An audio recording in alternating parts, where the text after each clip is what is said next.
자, 요한 3서 넘어가겠습니다. 책 한 권씩을 막 뭐 한순간에 막 띄니까 재밌죠.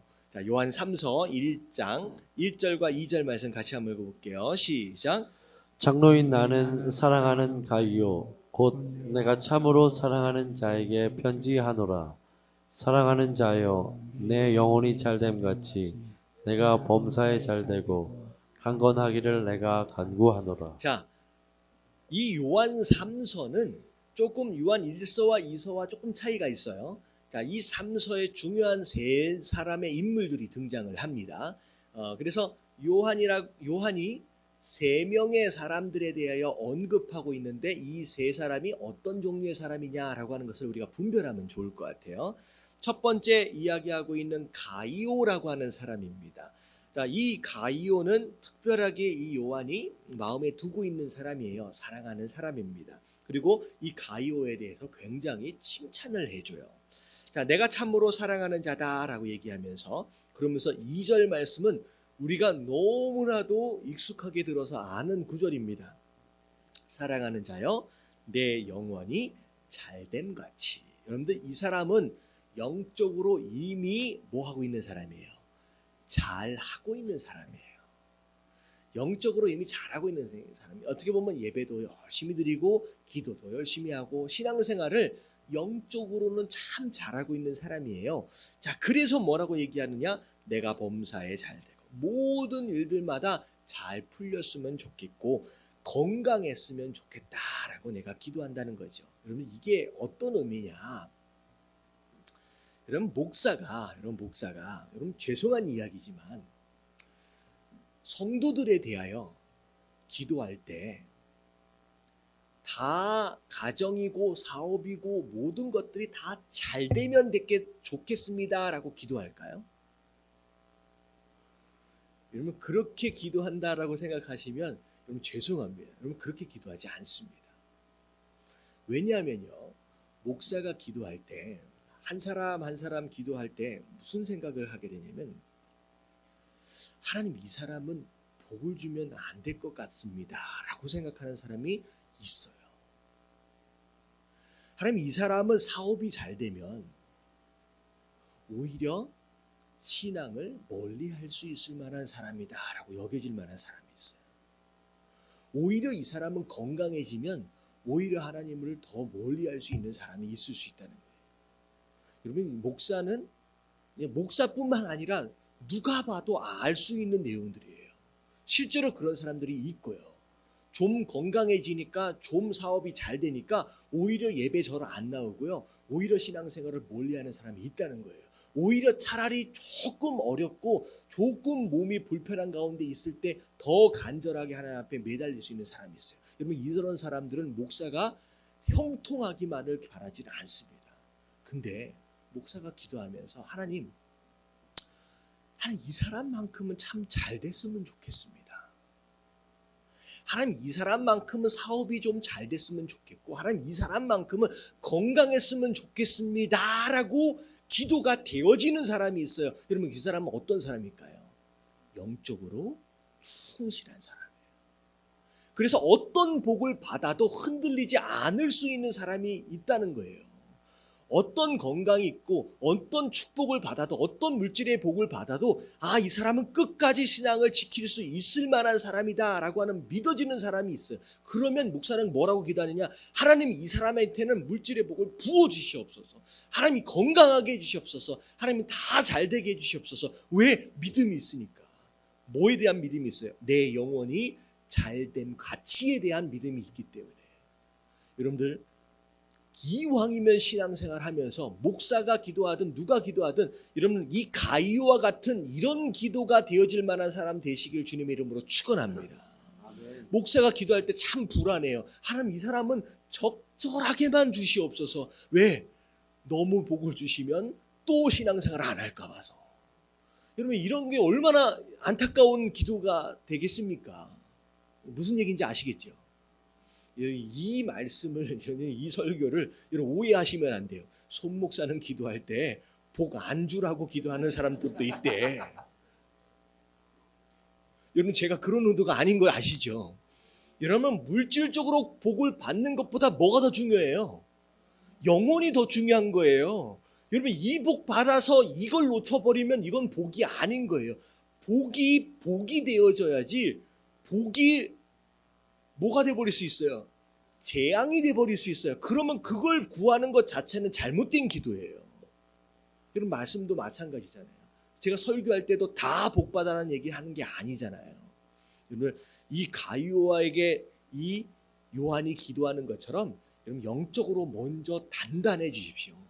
영적으로 먼저 잘 되십시오. 그래서 어떤 복을 받는다라고 할지라도 그 복이 진짜 복되어질 수 있어야 된다라고 하는 거예요.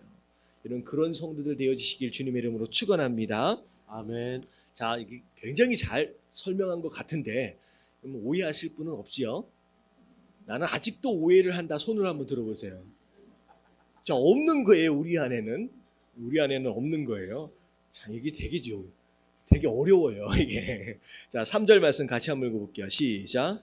형제들이 와서 내게 있는 진리를 증언하되 내가 진리 안에서 행한다 하니 내가 심히 기뻐하노라. 예, 가이오에 대한 소문이에요. 사람들이 가이오에 대해서 칭찬하는 이야기들이 들리는 거예요.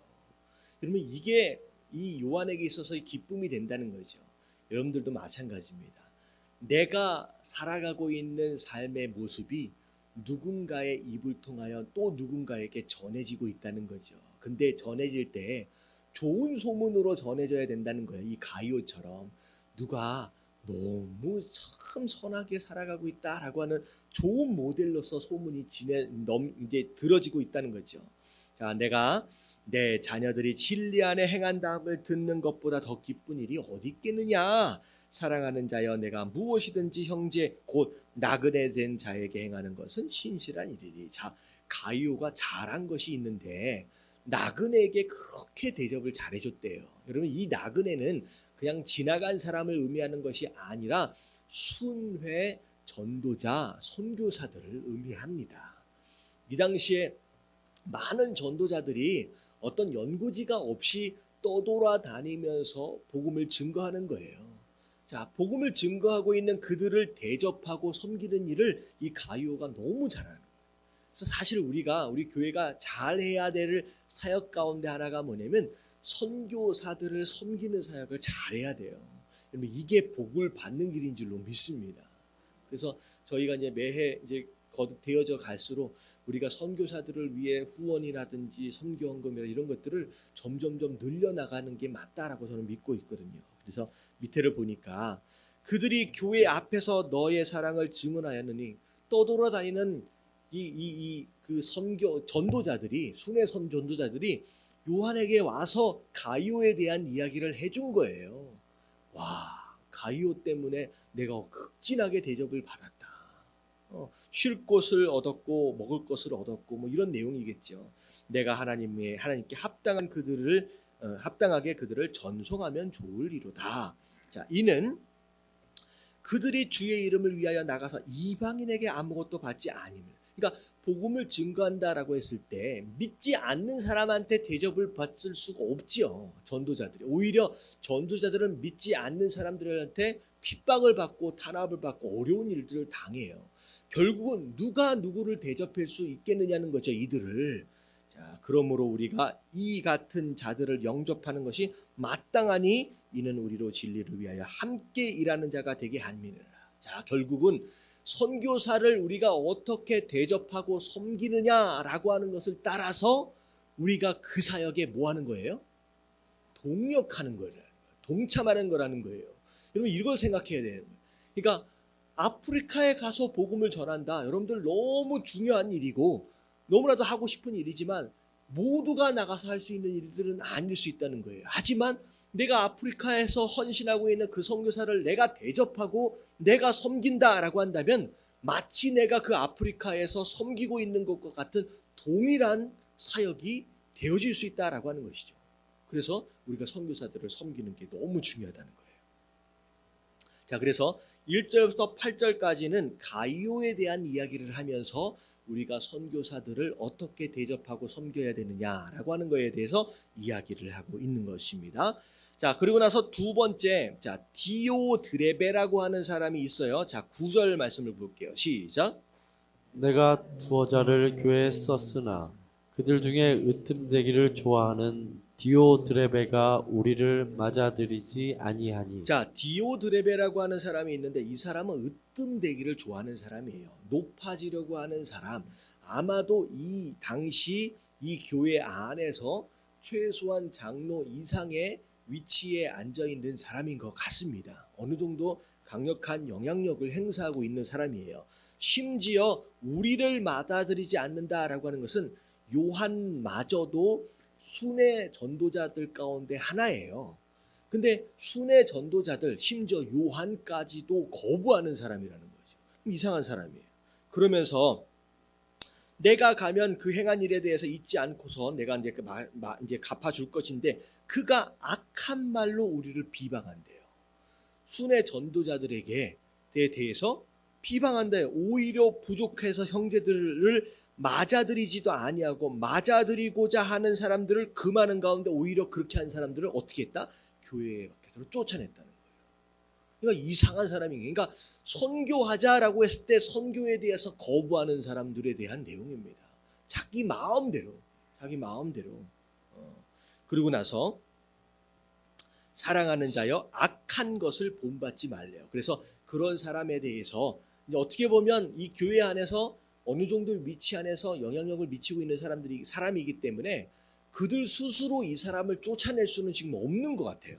없는 사람이에요. 그래서 요한이 내가 직접 갈 것이다 라고 얘기를 한 거예요. 내가 그 행한 거에 대해서 다 갚아줄 것이다 라고 얘기합니다. 근데 그 대신 너희는 그 사람이 행한 거에 대해서 절대 본받지 말래요. 너희가 본받아야 될 것은 선한 것만 본받아라. 선을 행하는 자는 하나님께 속하고 악을 행하는 자는 하나님을 뵙지 못하였느니라. 이 얘기는 지금 디오드레베라고 하는 사람은 하나님을 아직 못 만났기 때문에 그런 짓을 하고 있는 것이다 라고 얘기하는 거예요. 자, 그러면서 자, 세 번째 인물 12절이 나와요. 자, 다 같이 한번 읽겠습니다. 시작. 데메드리오는 무사람에게도 진리에게서도 증거를 받았음에 우리도 증언하노니 너는 우리의 증언이 참된 줄을 아느니라. 자, 디오드레베라고 하는 것은 기존의 리더십이에요. 근데 나쁜 사람입니다. 이 사람은 빨리 교회 바깥으로 쫓아내야 될 사람이에요. 근데 그 대신 새로운 사람을 추천하는 거예요. 자, 디오드레베 대신 데메드리오라고 하는 사람이 있는데 이 사람은 괜찮은 사람이에요. 사람들로부터 인정을 받을 뿐만 아니라 진리, 말씀을 통하여서도 증거를 받은 사람이다. 그러니까 우리도 그 사람에 대해서 추천하고 싶다는 거죠. 그래서 더 이상 디오드레베라고 하는 사람을 본받거나 따라가지 말고 새로운 리더십으로서 데메드리오라고 하는 사람을 본받고 따라가면 좋겠다라고 지금 추천하는 상황이 바로 이 상황이 되는 것이죠. 그래서 교회 안에서 잘못된 기준을 가지고 잘못된 영향력을 미치는 사람이 있다라고 한다면 우리는 그 사람을 본받으면 안 된다는 거죠. 그래서 우리는 무엇을 본받아야 되느냐? 사람에게 인정을 받는과 동시에 진리, 하나님의 말씀으로 인하여 증거가 있는 사람, 정말로 말씀대로 그렇게 살아가는 사람, 바로 그런 사람들을 리더로 세워서 우리가 따라가고 본받아야 된다라고 하는 것입니다. 자, 그리고 나서 13절서부터 15절까지 다 같이 시작. 내가 내게 쓸 것이 많으나 먹과 붓으로 쓰기를 원하지 아니하고 속히 보기를 바라노니 또한 우리가 대면하여 말하리라. 평강이 내게 있을지어다. 여러 친구가 내게 문안하느니라. 너는 친구들의 이름을 들어 문안하라. 자, 여기까지 해서 결국은 내가 속히 가서 보는 것으로 말미암아 이 교회 안에서의 이런 모습들 있잖아요. 이게 내부적인 이제 복잡한 상황들을 이제 가서 내가 정리해주고 싶다라고 하면서 문안하면서 이제 요한 3서를 마무리하게 됩니다.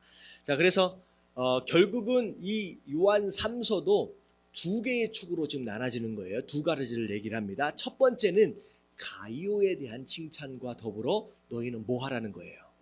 순회 전도자들, 선교사들을 잘 대접해주고 섬겨야 한다는 거예요. 그것이 너희가 비록 삶의 현장에 있지만 함께 선교지에서 사역을 하고 있는 동역되어진 것과 마찬가지다라고 얘기를 하는 거예요. 그래서 첫 번째는 선교사들을 잘 섬기고 이렇게 대접해줘야 된다라고 하는 것을 이야기합니다. 자, 그리고 나서 두 번째는 리더십에 대한 내용이에요. 잘못된 기준을 가지고 잘못되게 고집을 부리고 서로 막 높아지려고 하는 이런 사람들은 본받지 말아라. 정말 말씀을 기준으로 오히려 내가 보장한다, 내가 추천한다라고 사람들마다 할 수 있을 만한 그런 사람들을 세우고 본받고 따라가야 한다라고 하는 것이 두 번째 이야기가 되어지는 것이죠. 그래서 자, 요한 2서도 마찬가지, 요한 3서도 마찬가지 쭉 읽어보니까 교회 안에 문제가 있어요, 없어요? 있어요. 이러면 초대교회 하면 되게 근사한 교회처럼 이제 생각되잖아요. 근데 초대교회 당시의 교회 안에서도 이런 문제들이 끊어지지 않습니다. 이런 문제가 없다라고 한다면 어떻게 보면 살아있지 않은 것일 수도 있다는 거죠. 살아있다라고 한다면 이런 문제는 끊임없이 발생할 수 있어요. 근데 중요한 건 뭐냐면 문제가 있다 없다라고 하는 것이 중요한 것이 아니라 그 문제에 대하여 우리가 어떻게 대응해 가냐라고 하는 것이 중요한 거라는 거죠. 그래서 이 안에 나와 있는 내용들이 무엇이냐, 문제에 대하여 어떻게 대응해야 되느냐. 요한 1서부터 요한 3서까지를 쭉 정리하면 우리가 바로 믿어야 된다는 거예요. 우리가 바른 지식을 따라 예수 그리스도에 대해서 하나님에 대하여 성령에 다 바로 믿어야 돼요. 누군가의 철학을 따라 누군가의 교리를 따라 믿는 게 아니라 하나님의 말씀을 근거로 바로 믿어야 한다. 그리고 바로 믿었다라고 한다면 서로 사랑하는 것으로 인하여 열매가 맺어져야 한다라고 하는 거예요. 그게 핵심이에요. 그리고 또 뭐하라 그랬어요? 요한 2서에 뭐라 그랬죠? 방심하지 말라. 언제든지 우리가 이단에 미혹하는 자에 의해서 넘어질 수 있다는 거죠. 그래서 제가 조금 우리가 좀 안정이 좀 되어지게 되면 우리가 그 신천지에 관련해서 우리가 세미나를 좀 하려고 합니다. 왜냐하면 인천 지역도 마찬가지고 김포도 마찬가지고 굉장히 이단들에 대한 어떤 그런 이제 움직임들이 너무 이제 활발하게 있기 때문에 우리가 그것에 대하여 알고 우리가 스스로 경계할 필요가 있어요. 그래서 우리 교회 안에 이제 새로운 사람들이 많이 들어오잖아요. 들어오는 사람들 가운데 이단들, 신천지가 있을 수 있다는 거죠. 근데 진짜 신천지인지 아닌지를 구분할 수 있는 방법을 사실 우리는 잘 모릅니다. 몰라요. 그렇기 때문에 우리가 배워야 해요. 그래서 우리가 이제 앞으로 그런 것들도 많이 해야 할 겁니다. 그리고 교회 안에서 우리가 무엇에 집중해야 하느냐? 자, 서로 사랑함과 더불어서 우리가 선교사를 대접하고, 선교지도 우리가 나가야 되겠지만 선교사와 전도자를 대접하고 섬기는 것도 우리의 선교의 일환이다라고 하는 것에 대해서 이야기하고 있는 것이죠. 그래서 여기까지만 우리가 보도록 하겠습니다.